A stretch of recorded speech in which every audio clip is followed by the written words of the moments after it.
Assalamualaikum warahmatullahi wabarakatuh. Waalaikumsalam warahmatullahi wabarakatuh. Baiklah, kami di sini akan membaca materi yang berjudul Para Pecinta Al-Quran yang akan dijelaskan oleh Ustaz Aris Al-Haris Jawad. Pada Ustaz Aris, kami silakan. Bismillahirrahmanirrahim. Assalamualaikum warahmatullahi wabarakatuh. Waalaikumsalam warahmatullahi wabarakatuh. Alhamdulillahirabbil alamin wassalatu wassalamu ala asyrafil anbiya'i wal mursalin wa ala alihi wa sahbihi ajma'in. Rabbi shrah li sadri wa yassir li amri wahlul 'uqdatam min lisani yafqahu qawli. Rabbi zidna 'ilman warzuqna fahman. Qala subhanaka la 'ilma lana illa ma 'allamtana innaka antal 'alimul hakim wa la hawla wa la quwwata illa billahil 'aliyyil 'azim. قال الله تعالى في القرآن الكريم أعوذ بالله من الشيطان الرجيم إنا نحن نزلنا الذكر وإنا له لحافظون. Teman-teman yang dirahmati Allah, jadi saya akan mempresentasikan artikel yang berjudul Para Pecinta Al-Quran. Nah, jadi para pecinta Al-Quran, Al-Quran itu kita harus tahu, Al-Quran itu apa? Al-Quran itu adalah kitab suci yang Allah turunkan kepada umat Nabi Muhammad SAW, yang isinya adalah 30 juz berisi 114 surah, berisi 6.236 ayat. Nah, dan Al-Quran juga itu merupakan satu-satunya mukjizat Nabi Muhammad SAW yang bisa kita rasakan hingga saat ini.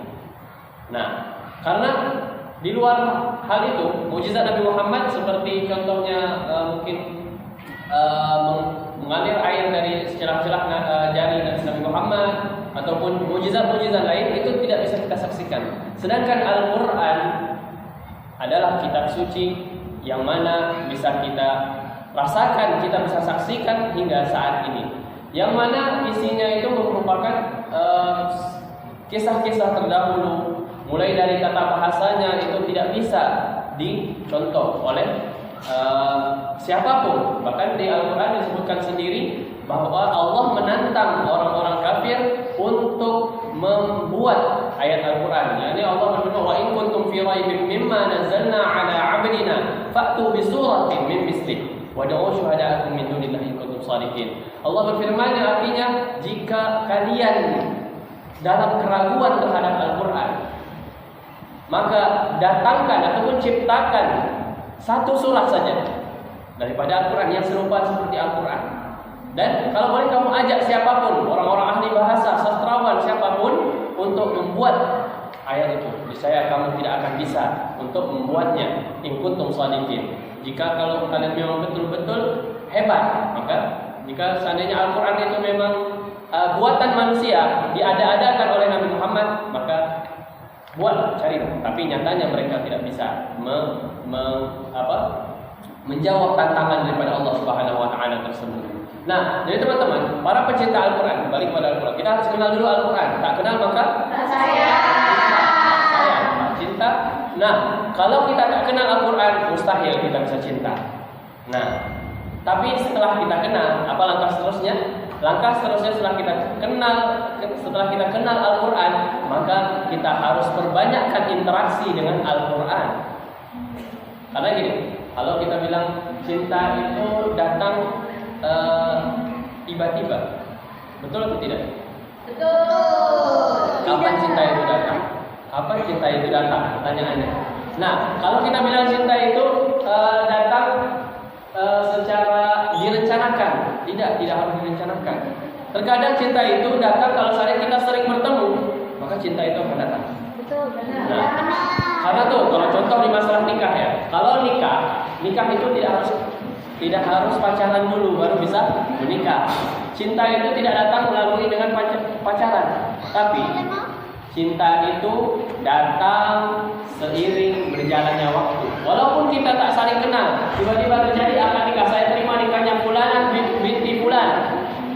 Hari pertama mungkin tidak ada rasa apa-apa. Hari kedua, hari ketiga, ketika sudah saling mengenal satu sama lain, disitulah cinta itu akan muncul. Nah, itu juga Al-Quran yang rasanya belum tumbuh cinta itu di dalam hati kita terhadap Al-Quran, perbanyakkan. Mulai dari membacanya, menghafalnya, mendalaminya, itu akan menimbulkan rasa cinta. Nah, kalau cinta itu sudah datang, maka tidak ada yang bisa memisahkannya, melainkan hanya maut. Dia tidak akan, kalau sudah cinta itu tidak akan dia terbawa rasa bosan. Kalau cantik bisa bosan ketika seiring cantiknya berkurang. Tapi kalau cinta, yang ada makin lama makin cinta, yang ada makin cinta. Nah, jadi untuk apa kita harus cinta Al-Quran? Nah, orang yang mencintai Al-Quran dijanjikan oleh Allah Subhanahu Wa Taala, karena cinta itu letaknya di mana? Di hati. Ketika hati seseorang hamba itu memiliki cinta terhadap Al-Quran, maka Al-Quran itu adalah kalamullah. Mustahil Allah akan mencampakkan kalamnya sendiri ke dalam neraka. Pastinya hatinya akan dijaga oleh Allah Subhanahu Wa Taala dan diletakkan di posisi ataupun kedudukan yang tertinggi, yakni di surganya Allah Subhanahu Wa Taala. Nah, jadi itulah beberapa di antara presentasi daripada artikel kami. Kenapa?